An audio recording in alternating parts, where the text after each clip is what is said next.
All right. So, welcome to this Crypto 101 webinar. We're going to be talking about, money. We're going to be talking about, the future. We're also going to be talking about the past because in order to really and fully wrap your head and really understand this space, you have to look at the bigger picture, right? You have to look at where we were if we were going to turn back the hands of time as far as 1,000 years or more ago, and then try to do the reverse, right? Try to project what may happen in the coming future. You would notice a lot of themes, around that, but when it concerns money, one of them, which is becoming more and more prevalent, is cryptocurrency. So before we dive into cryptocurrency and what it's all about, a good place to start, right, is with the person who's bringing this information to you. My hope is really that this is a space where imagine if we were all sitting in the same room, right? The thing about the internet, right? The thing about this online community is it bridges the gap, right? It bridges the gap between people across various geographies, right? We take it for granted now, but imagine if you had turned back the hands of time maybe 100 years ago and you told the people there that, look, in the future we will sit in one space virtually, but be in different countries, right? You probably may have been crucified or something like that. So again, things are changing. So who I am, my name is Ben Collins Asongwe. I am the founder and CEO of a company called BC Advantage LLC. What we do at BC Advantage LLC is we try to bridge the gap, right, between human purpose, and AI innovation, right? So what's the why, right? What are you trying to achieve, and then add a layer of technology, right? In that, in many ways, right? This is kind of what we're doing, right? Teaching people that, hey, you can connect geographically, right? Or you're trying to fly to several countries, right? How to do that, right? It always starts with purpose, and then we help and guide people to marry or mix the AI innovation piece. So purpose, right? You have to start with a very clear and crystal purpose, and then you merge, you mix, you marry that with AI innovation. And there are AI innovations across the spectrum, across different things. So I have spent the last 14 years, 11 of them in the corporate milieu, and 3 of them as an economics, math, and SAT, PSAT tutor. I'm fundamentally motivated by equity. When I reflect back on my career, when I reflect back on my path, there are elements of equity there, and equity starts with everybody, right? I have seen what happens on the other end, where resources are abundant, people have knowledge, and what they're doing with those things, right? I feel like equity, right, starts with everybody, and if everybody had access to the same information, then it sort of levels the playing field, right? So reflecting on my journey, reflecting on my past, highlights a couple of things. Leadership being part of it.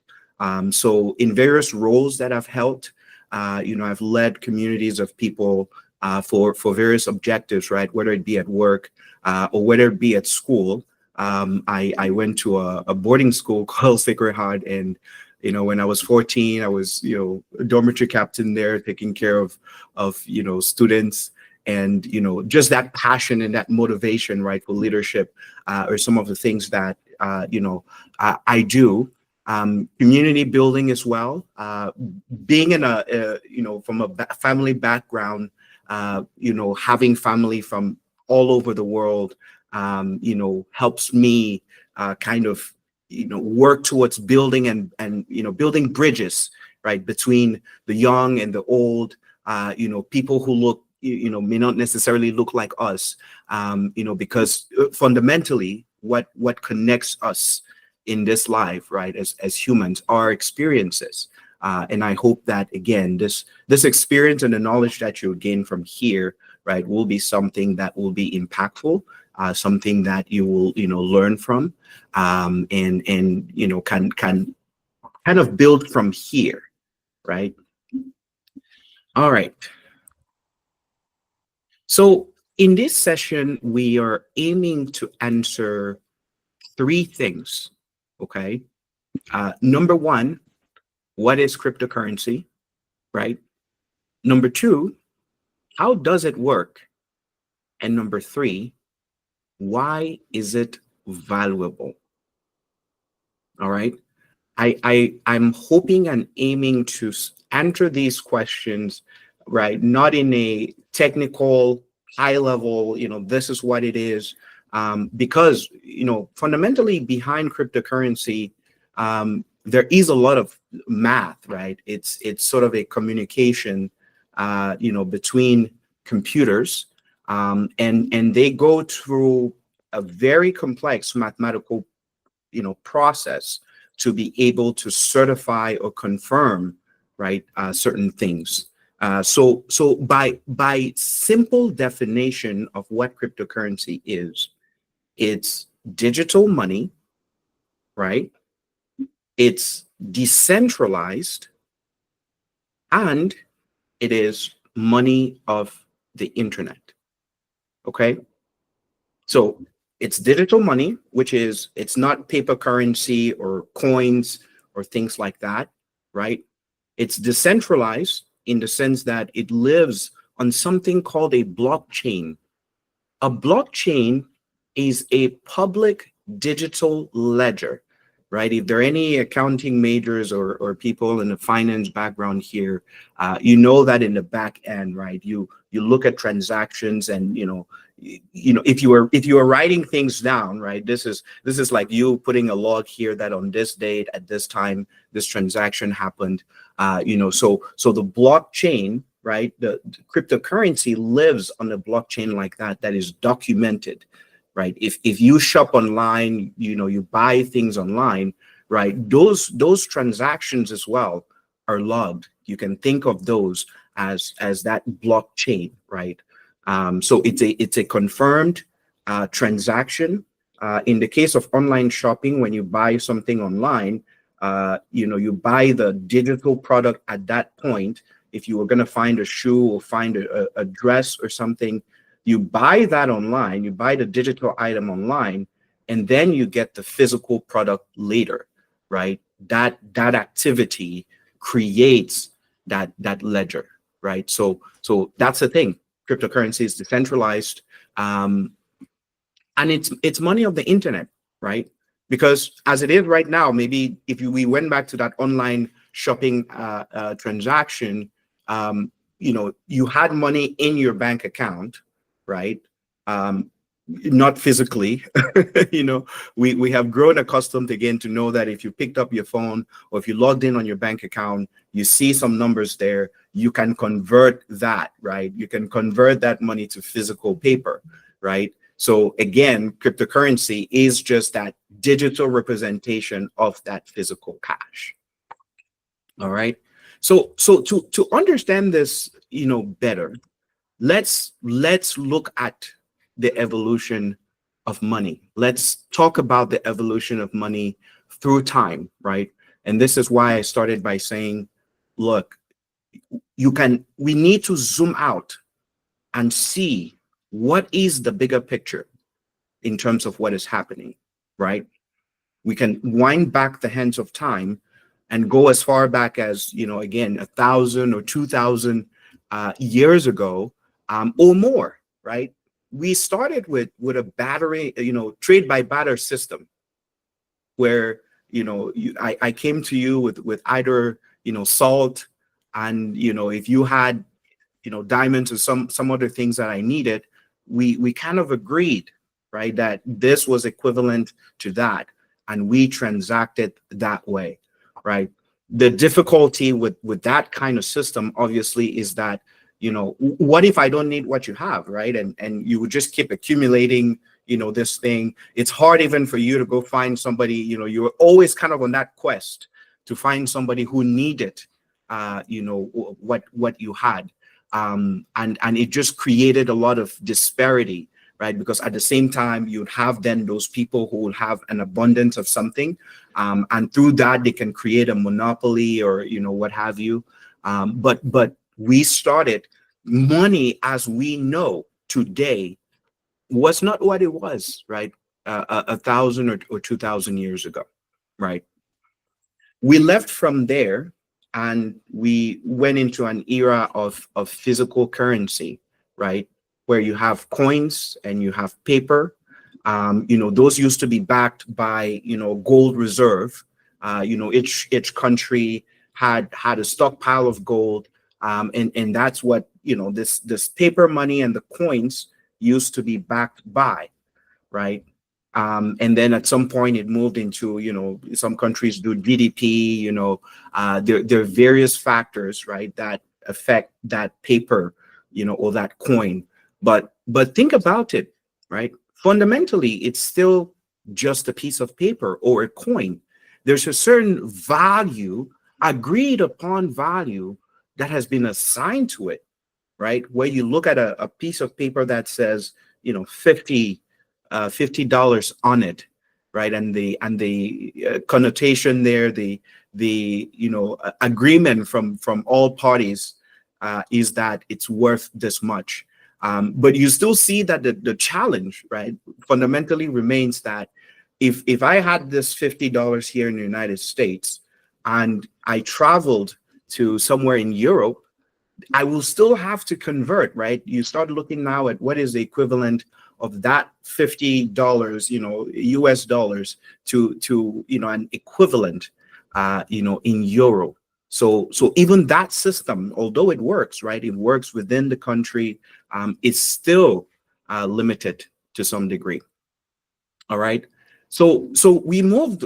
It's a constant evolution, right? We are moving away from that system. We moved away from that system.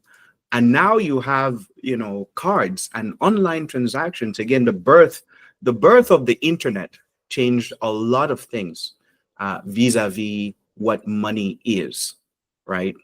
So the birth of the internet resulted, now we started saying, okay, how much paper do we have? How many coins have we minted? What is the equivalent of this, right? And represent that from a digital perspective. That's now we have fiat money. Fiat money is money that is backed by government. So it is maybe government operations, or you can slice and dice that in so many ways.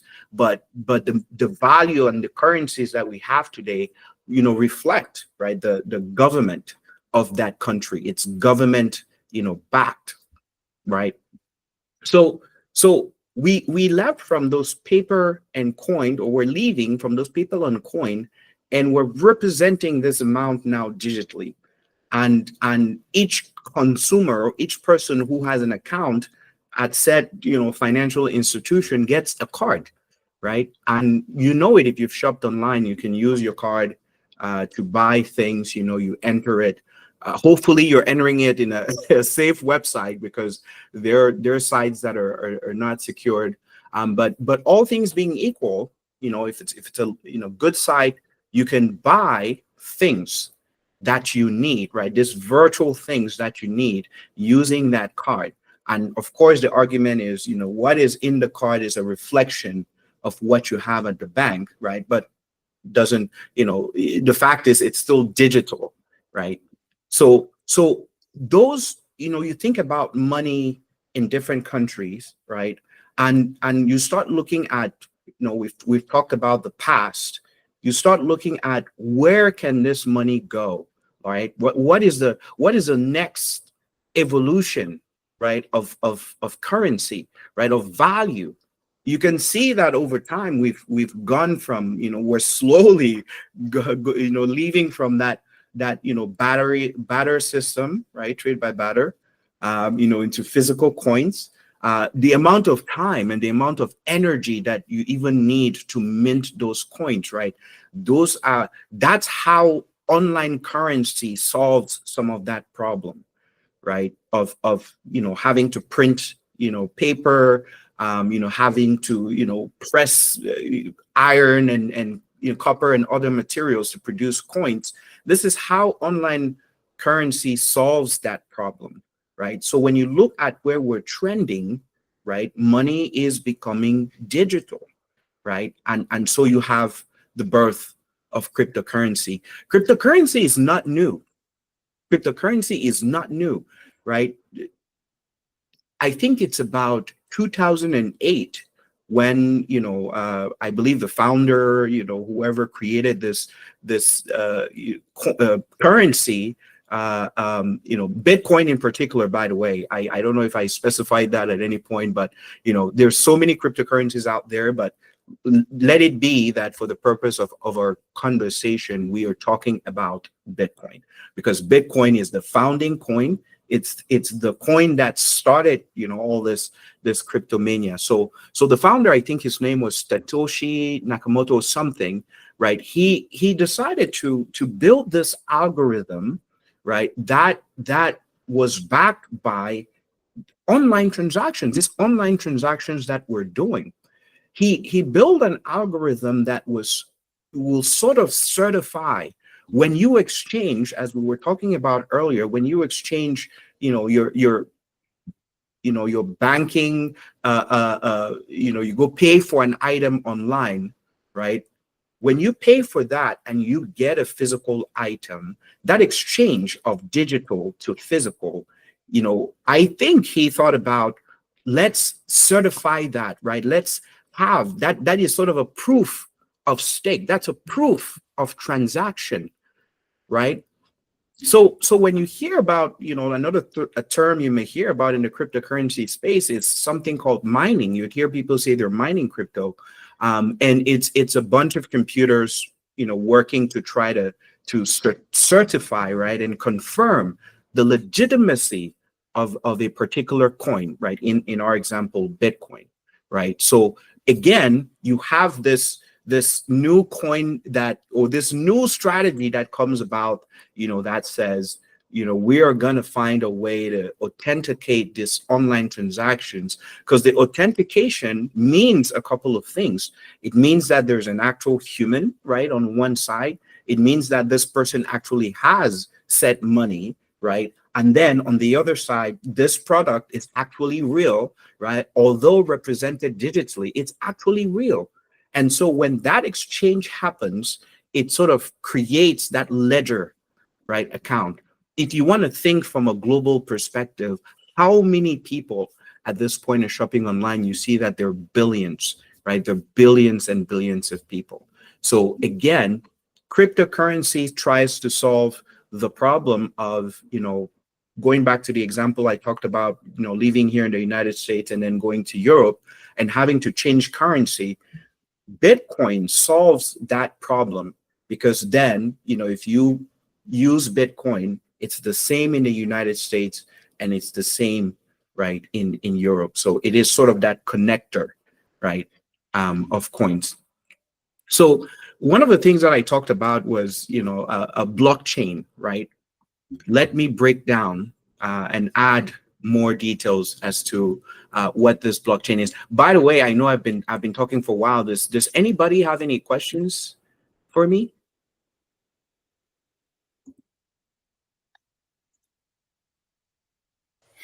Let me ask one. Yes. You said about the miners, right? I mean, part of the whole scheme is obviously, in essence, confirming the legitimacy of coins that are associated to some entity. Hopefully, that entity is human. But Correct. Therefore, assuming that all miners would be human beings at the end of it, could we have legitimate AI miners in this day and age of AI? Correct. So the mining process, right, is computer driven. So it's already, the AI is what does the mining. Now, when it does mine, after that certification and confirmation and validation, you get a reward for that mining. Once the system has confirmed that this transaction is legitimate, 100% legitimate, it provides a reward to the miner. That's how the Bitcoins are mined. So again, it's the machine doing the mining. It's not a human person, but who gets the reward and who can use the reward is a human on the other side of the equation. Understood. So if I understand you well, the mining is done by the computers. So is it the owners of the computers or the servers who can legitimately lay claim to that authenticated transaction, or is it any random person who wants to lay claim to that and take ownership of it? No random person can claim ownership of it. It is a system verified. It's a sort of, think about it this way, with your email address, right? If you logged in here in the United States and you went to Africa, you can still log into that same email address, right? And it'll be you, 100% you. So in other words, it is the owners of the computers that can lay claim to that. After the computers have certified, yes, right? Yes, the computers certify. The other thing, or maybe where you're driving at, is some people have asked, if there's this algorithm that certifies this process, why can't you just copy and paste, right? Or perhaps, what can I set up a bunch of computers that are part of that process, so that makes me rich? I don't have to work anymore. Look, Actually, if I may jump in there. If we all wanted to be rich, you should have invested $1 in Bitcoin like 15 years ago. You'll be rich. Sorry, Dr. Ferdinand. No, Yes. no big deal. No big deal. I wanted to say that I guess the real crux of the point that I was making, and I think you also answered, is that actually, as a miner, you are recognized, you're registered, and You already started as a miner for that operation. I think the answer to that you gave, which is legitimate, is that it is about using a variety of innovations and algorithms to solve problems that are rewarded with those coins, right? Correct. Yes. And AI is, you are allowed to deploy AI to good effect. Correct. Now, again, the problems and the equations that these machines are solving are really complex. Let's not take it for granted what these things are doing, because the ability of a computer to confirm that on this day, at this time, at this particular second, you actually did this, exchange that money for a physical good, and confirm that 100%, that's a very, you need a lot of compute power to determine that. But that's what creates that certificate of authenticity, which cannot be duplicated, which was where I was driving at earlier, that you cannot just copy and paste, right? That blockchain that we are part of, and I was going to explain what the blockchain is next. That blockchain is a public ledger that anyone can look at any single point. So if it changes, the system itself, through cryptography, right, will know that something changed. So the Bitcoin architecture blockchain is that foolproof.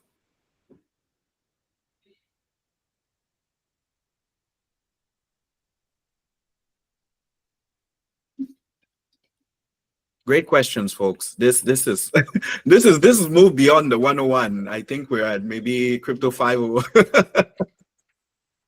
All right. Any other questions? And then we'll dive back. All right. Let me go back in.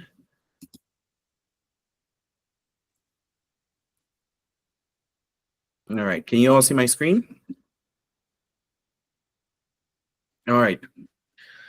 So, how the blockchain works, we were just talking here a little bit about it. Let me add some more meat to it. So the blockchain, right? There are four key segments. You have, the transactions that happen on the blockchain, right? The direct peer-to-peer transaction, because the same way as we're speaking like this, right? The ability of cryptocurrency is, if I could convert my money digitally, I can send it to you digitally, just like this, right?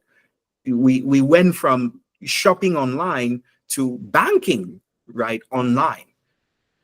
So that connection, the peer-to-peer transaction, is what crypto enables, right? And it's open, it's public, right? The network, here's the other element and the other part to it. The network confirms that legitimacy.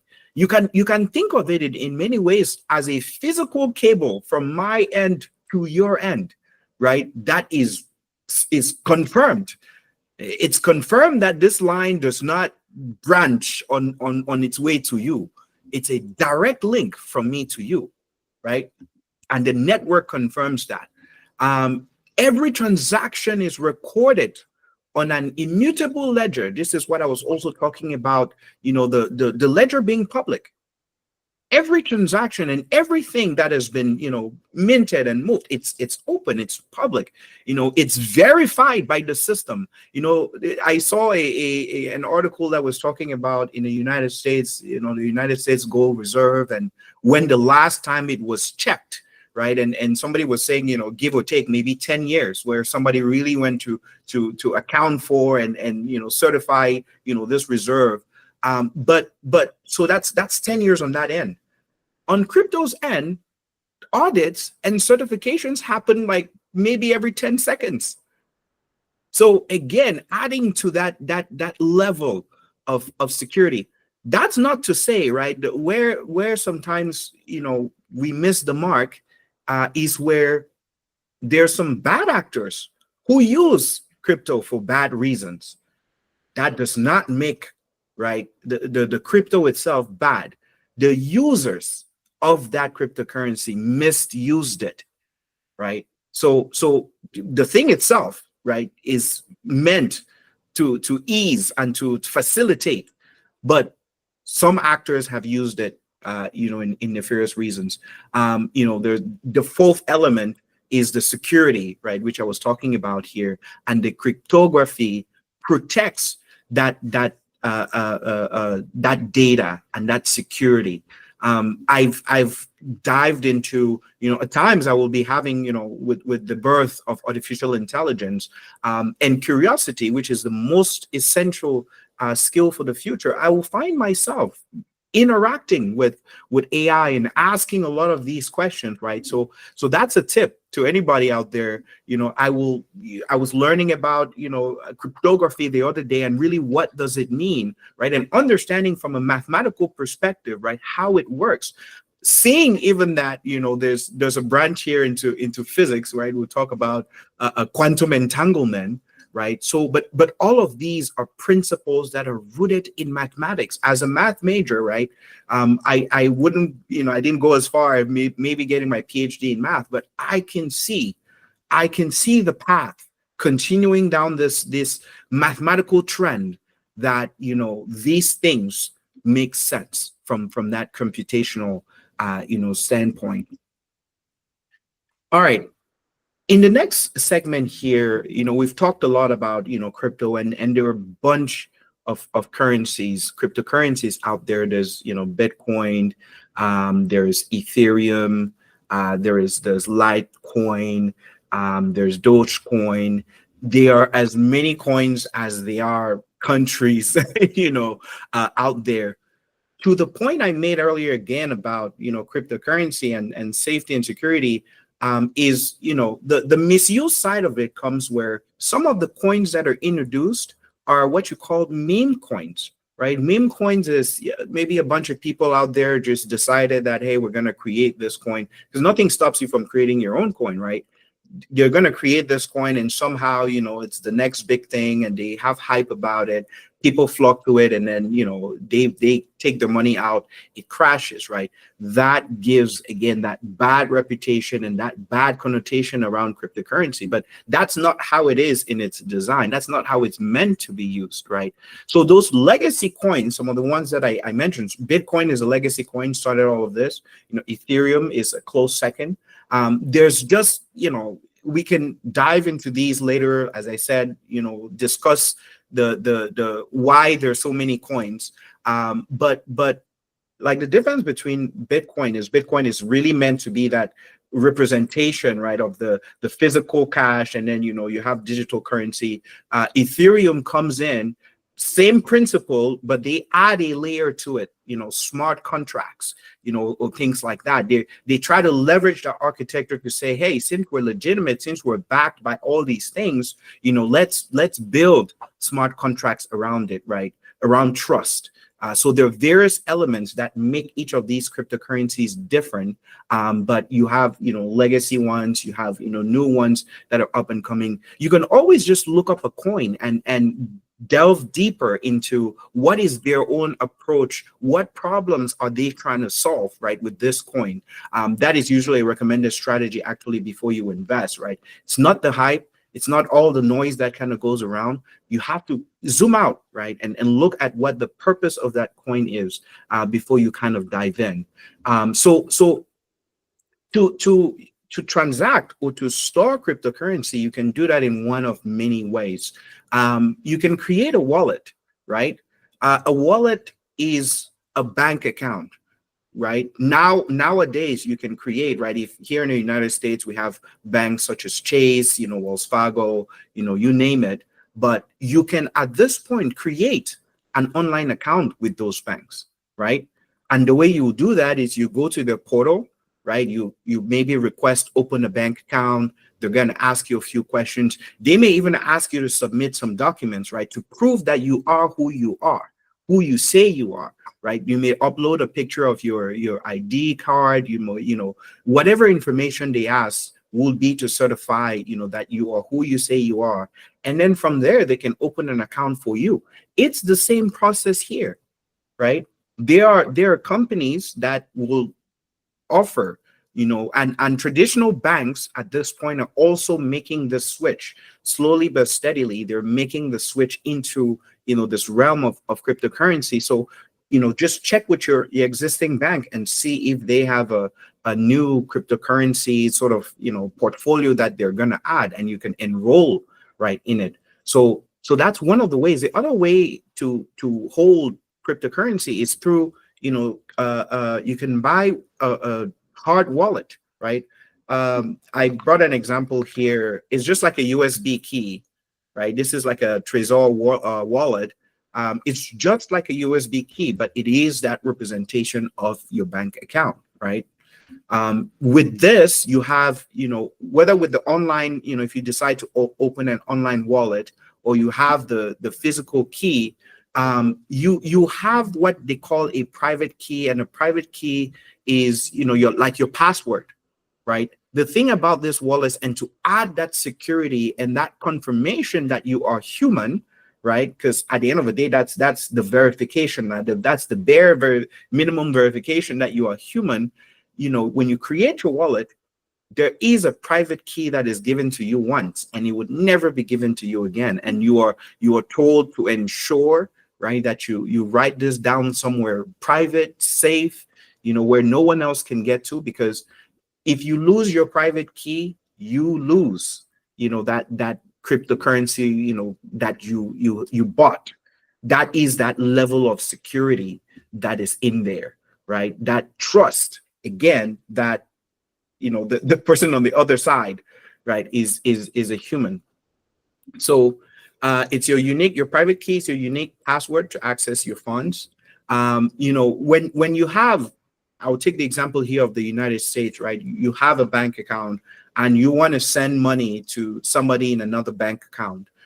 You would either send the money, here we have something called Zelle, right? You either send them that money attached to their number, or you send them that money attached to their email, right? It used to be back in the days, and well, I guess in some degree still, true now, is where you'd ask for account information, right? What is the routing number, or what is the account number, and things like that. All this is an identifier, to you, right, on the other end. So with your crypto wallets, whether it be through an app, through a browser web extension, or the hardware, like I showed you, the USB, you will get an address.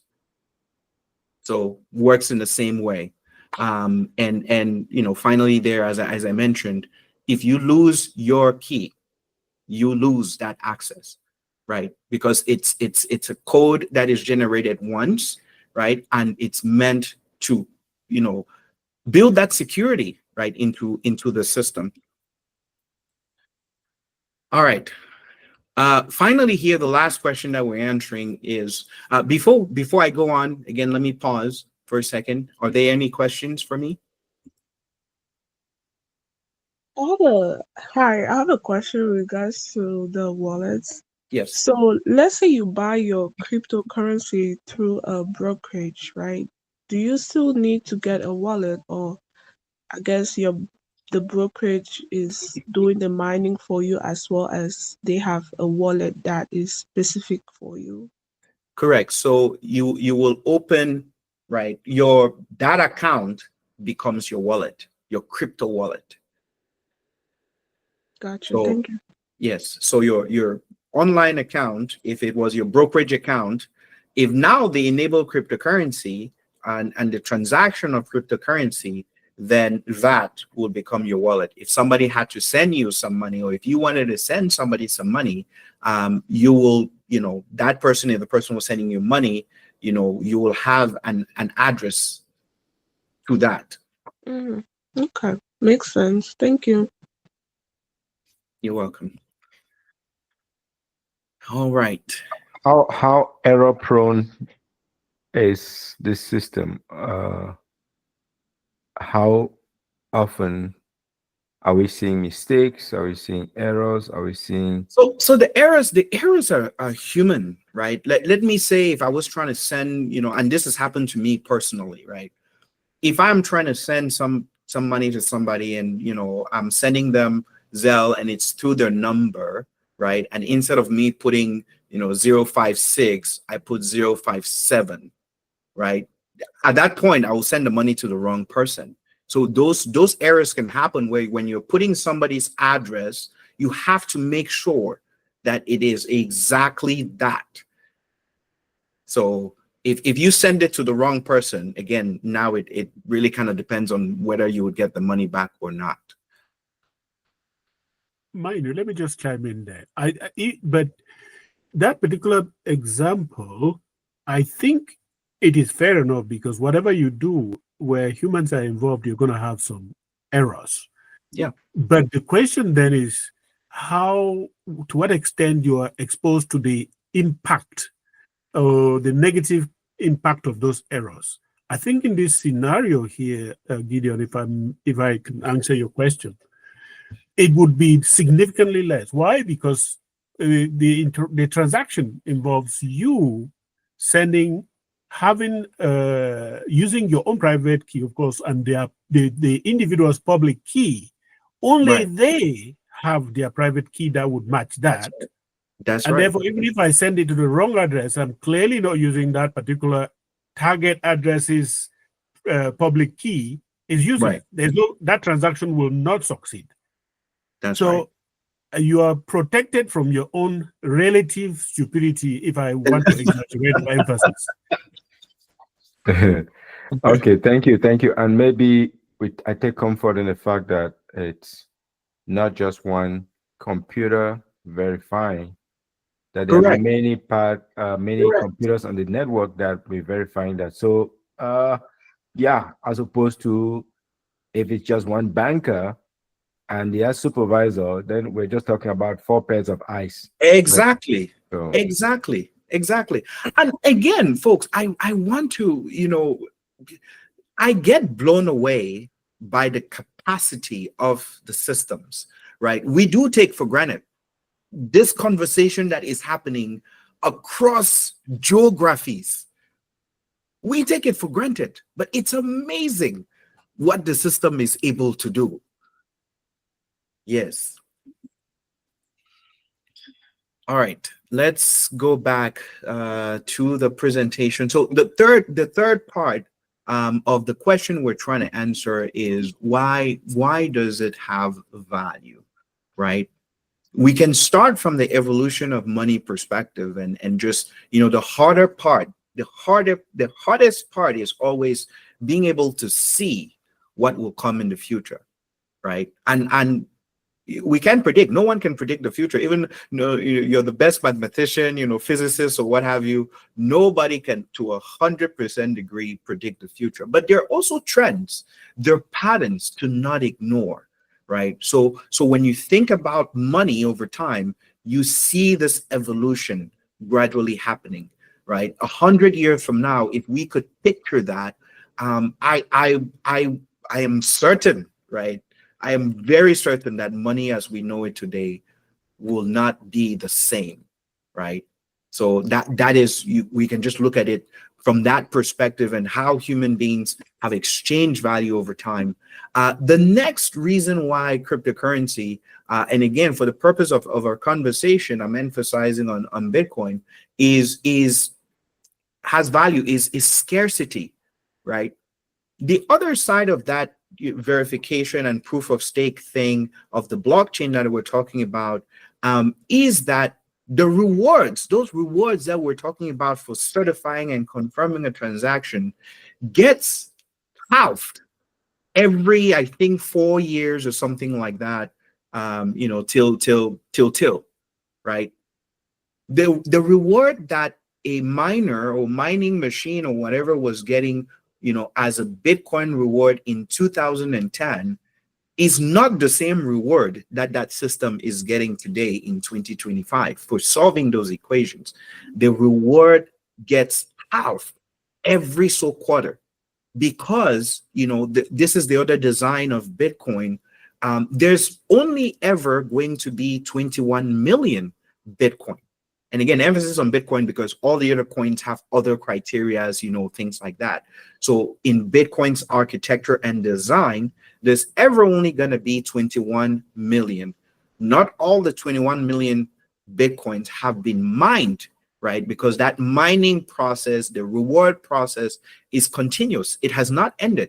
The reward you get from it, though, is what has dwindled down over time. So as we're moving closer to the 21 million, the reward that miners and machines are getting from mining the Bitcoin is being reduced, right? Until it'll be, small or tiny or whatever.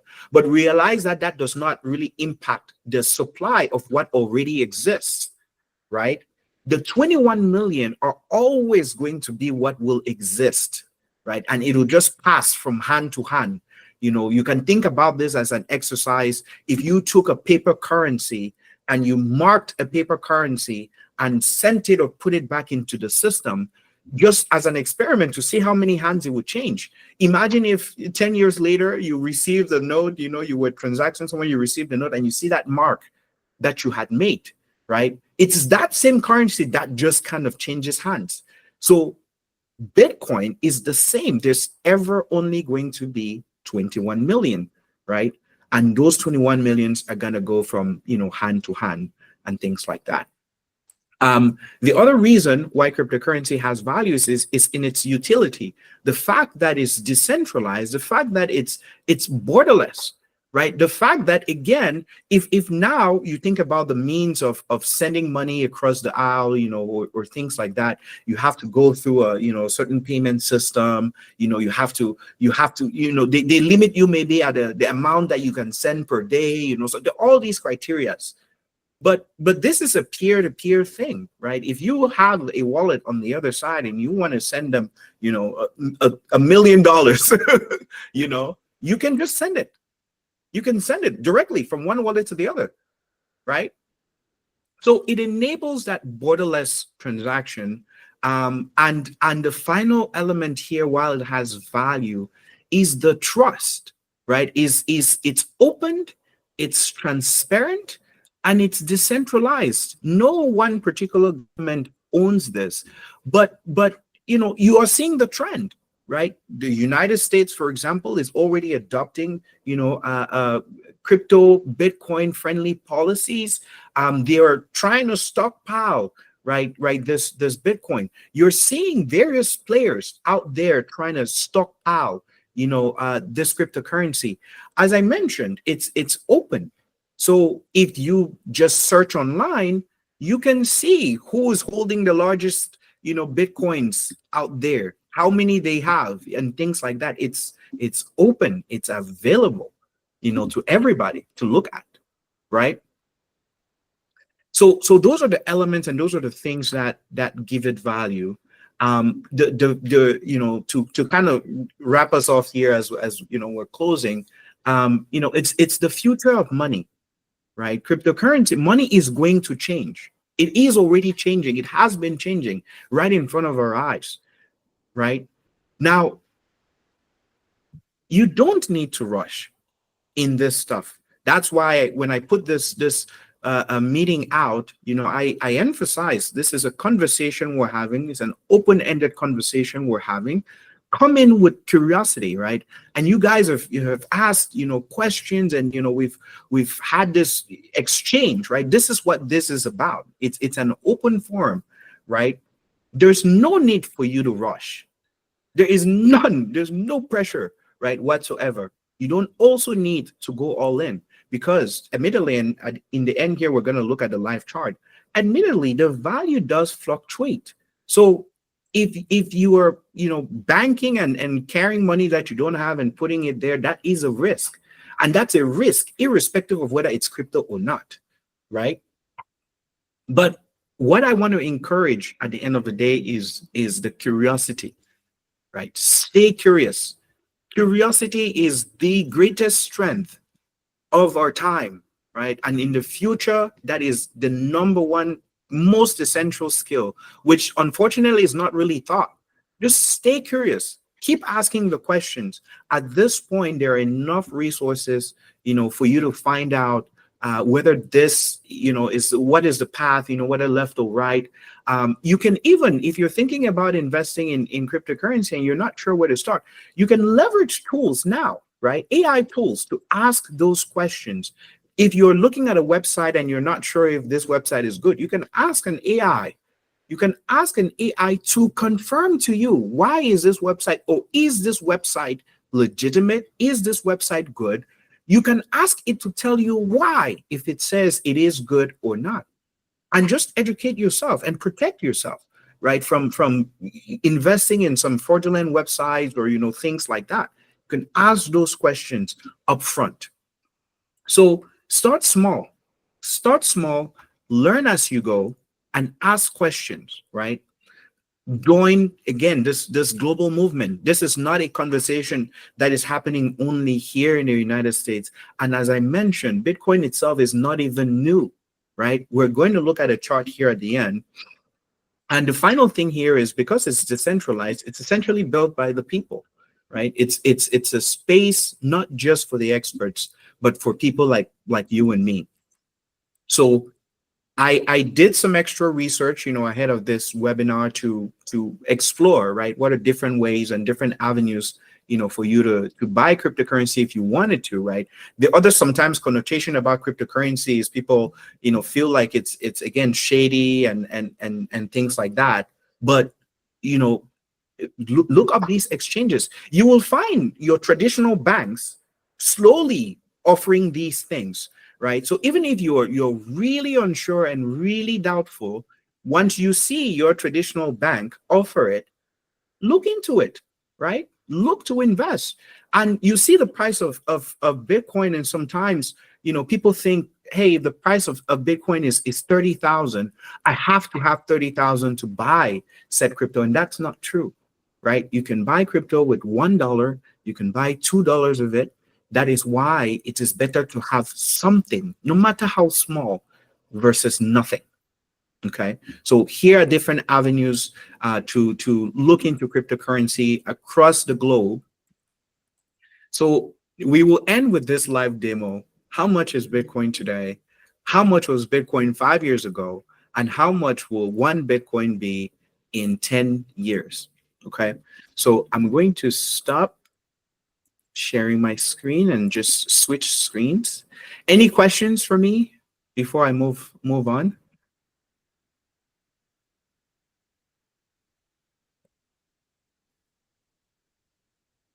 All right, so let me go ahead here and share my screen.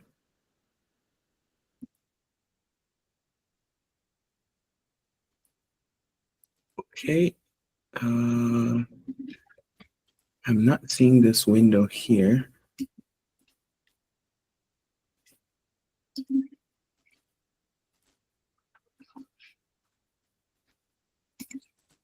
Okay, let me come back.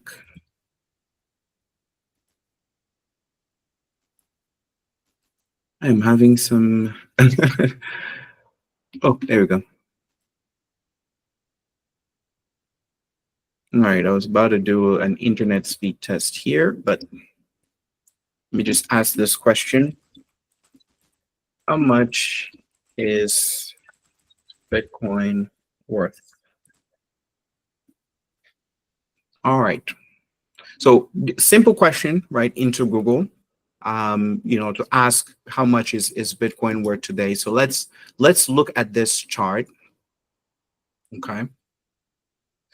So here you have a market summary. The price of Bitcoin today for one Bitcoin is 83,825,000.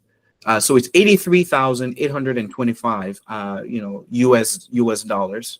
And this amount is an amount that is updated live, right? If you refresh your page, you can see the amount just kind of go up and down. So this is the price today. It has gone down about 2.34%. Here are some toggles that you can toggle between to kind of gain some context. You have 1 day, you have 5 days, 1 month, 6 months, you have year to date. That's what YTD means. You have 1 year, you have 5 years, and then you're going to do, you can do a max. So Bitcoin has been around, this only shows you from 2016, but Bitcoin has been around since about 2008. I think maybe Google's algorithm, only goes, as far back as 2016. That's when they started tracking this, right? Tracking the price of Bitcoin and reporting it live. So we can just kind of see the evolution, right? So if I start here, the very far left end, so this is May 6, 2016, and the price of one Bitcoin was $453. So you can just kind of, if you move around there, you can just kind of move through time. So again, imagine it, and when Bitcoin started, right, obviously I was trading at zero, and then over time it is just, kind of grown. So you can see the change there through time, 2016, 2017, 2017 there, right, it rose up to about 10,000, right, went up to 14,000 at some point. And then it's the point I'm trying to make, the larger point I'm trying to make here is that through time, it has gone up and it has gone down, right? That is a given. Through time, it has gone up and it has gone down. And each of those times, it's reached new heights, right? So the $1 that you invested in 2016, right, you may look at, sometime, here where it's declining and you're worried and you're saying, oh, look, the $1 I invested, is falling or things like that. But if you zoom out and look at the bigger picture, you see that fundamentally, right, it is going up. This appreciation here from where it was in 2016 to here is an increase of about 18,000%, right? So if you think bigger picture, you see how that $1 that you invested all those years ago becomes, right, 18,000. and the fluctuations, it goes up, it goes down. Sometimes the downs are really steep. You can see here what happened in 2021, right? It went back up, right? We thought the high here was 64,000 on November 13, 2021, but now we've reached a height of about 104,000, right? Only a few short years later. So it is risky, but allocate the change that you have. If you're gonna go out and have a fancy dinner with a friend, maybe cancel that just one time and invest in something that is taking shape. The hardest part is always to imagine what happens after this curve. And this is the predicting of the future part that we're saying is hard to do, right? But in the future, I am very sure, whether it's 100 years from now, I'm very sure that space travel will be a thing where people go up to the space station, whether it's for holidays or, what have you. And you're not going to carry dollars to go and transact there. That is something I'm very positive about, right? So although it's hard to project, I think that if you are grounded in your investment strategies, this is not a get rich quick anything. You have to think about the long term. I think if you adopt those grounded methods, then you can make it out in one piece from this environment. So that was what I had, folks. I appreciate your time. Are there any questions for me before we wrap off, as we're wrapping off here?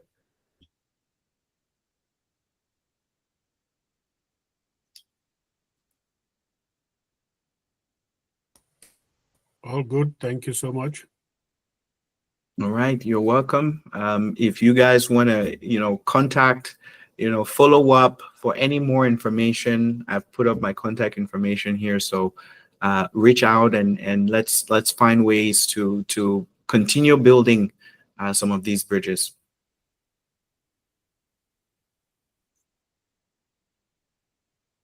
Thank you all. BC. Thank you. Thank you. Thank you. Thank you very much, sir. You're welcome. Thank you, Vincent.